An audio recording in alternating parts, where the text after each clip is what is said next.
Alors bien entendu, je me sens appelé à devenir prêtre pour tous. Mais avant d'être prêtre pour tous, il faut que j'apprenne à me mettre au service de chacun. Et c'est pourquoi cette année diaconale va être d'un grand secours pour moi pour apprendre ce service, cette belle mission du diacre, me rendre attentif aux besoins de chacun pour plus tard servir tout le monde. En l'honneur de mon saint patron, bien entendu, je dirai saint François d'Assise. Mais je tricherai aussi peut-être en répondant par Marthe Robin, qui certes n'est pas encore sainte, mais qui a grandement marqué ma vocation et qui vraiment aussi pour le monde d'aujourd'hui est une grande lumière à mon avis. Une phrase qui m'a beaucoup touché ces dernières années, particulièrement durant mes cours de Bible, c'est au chapitre 10 de l'évangile de Matthieu, verset 34, où Jésus dit à ses disciples « Ne croyez pas que je suis venu apporter la paix sur la terre. Je ne suis pas venu apporter la paix, mais l'épée. » Ce verset biblique m'a particulièrement touché, mais mérite sans doute d'être expliqué. Vous savez comme moi qu'une épée ça coupe, une épée ça a deux tranchants, et si le Christ aujourd'hui nous demande de saisir cette épée à pleine main, c'est de trancher à sa suite, de trancher par notre vocation pour ou contre lui. Voilà ce qu'il nous demande, de pleinement répondre, de ne pas être des chrétiens tièdes et d'oser se mettre à sa suite. Alors n'ayons pas peur de saisir cette épée à pleine main et de trancher pour nous mettre à la suite du Christ.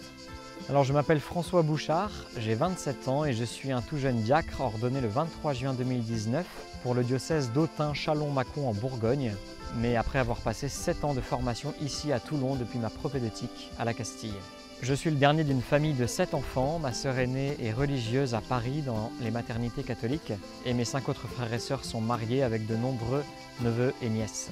Après mon bac obtenu en 2009, je suis rentré en classe préparatoire à Marseille en maths physique en vue de préparer les concours aux grandes écoles ainsi que le concours de pilote de ligne que j'ai passé plusieurs fois. Mais en 2012, le Seigneur m'a appelé à rentrer au séminaire, sans doute pour voler plus haut. Alors je crois pouvoir dire que mon appel vocationnel s'est déroulé en 2 étapes. La première il y a quelques années, lorsque j'avais 11 ou 12 ans. J'étais au collège à Saint-Bonnet-de-Galor dans la Drôme, fondé par Marthe Robin et les foyers de charité. Mais c'était un appel plus comme un métier, comme vouloir être pompier ou pilote de ligne, puisque cela faisait longtemps que je servais la messe et je ne voyais pas très bien l'intérêt de suivre la messe de l'Assemblée en étant bien mieux placé derrière l'autel. Et une deuxième étape, beaucoup plus importante et plus profonde, s'est déroulée au JMJ de Madrid en 2011, où là le Seigneur m'a littéralement poussé à l'eau et m'a incité à m'engager à sa suite. Et c'est pourquoi l'année suivante, je suis rentré en discernement en propédeutique à Toulon. Que bien entendu, en 7 ans, on a énormément d'événements marquants qui resteront gravés longtemps dans notre mémoire. Mais si je dois en retenir un particulièrement, au-delà de tous les instants fraternels que j'ai pu vivre avec mes frères séminaristes, j'ai eu la grâce de partir 2 mois sur les routes du Puy-en-Velay à Saint-Jacques-de-Compostelle, pèlerinage où vraiment j'ai pu me reposer les bonnes questions vocationnelles et me réengager à la suite du Christ pleinement, en grandissant par ce dépouillement qui est typique du pèlerinage de Saint-Jacques, un dépouillement de soi-même, un dépouillement pour se mettre à l'écoute des autres aussi que l'on rencontre. Et c'est à l'issue de ce pèlerinage que j'ai décidé de rentrer séminariste pour le diocèse d'Autun en Bourgogne, là où j'ai mes racines familiales, tout en restant formé à Toulon. Alors au-delà bien sûr de la maturation personnelle que j'ai pu vivre pendant 7 ans, maturation spirituelle, humaine et puis bien entendu vocationnelle, je crois qu'il est une expérience qui a été à la fois douloureuse et tellement purificatrice et importante. J'ai toujours été habitué dans l'enfance à avoir des figures de prêtres marquantes qui sont venues entourer ma famille régulièrement, si bien que trop longtemps, j'ai peut-être confondu la sainteté de notre Sainte Église avec la sainteté de chacun de ses membres. Et ça a été douloureux pour moi, en arrivant dans ce monde ecclésiastique, de découvrir que cette sainteté des membres était à travailler tous les jours, que ma sainteté personnelle serait toujours à travailler et n'était pas acquise par l'ordination.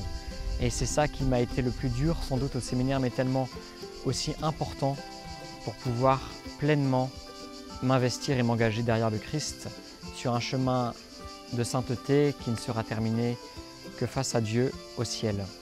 Alors mon ordination diaconale que j'ai vécue le 23 juin, bien sûr, a été un grand moment d'émotion durant toute la célébration, particulièrement lors de la prostration et de l'imposition des mains par mon évêque. Une émotion par ma famille qui m'entourait, par tous ces fidèles qui étaient présents dans la cathédrale et par cette confiance que le Seigneur me fait en m'appelant à sa suite.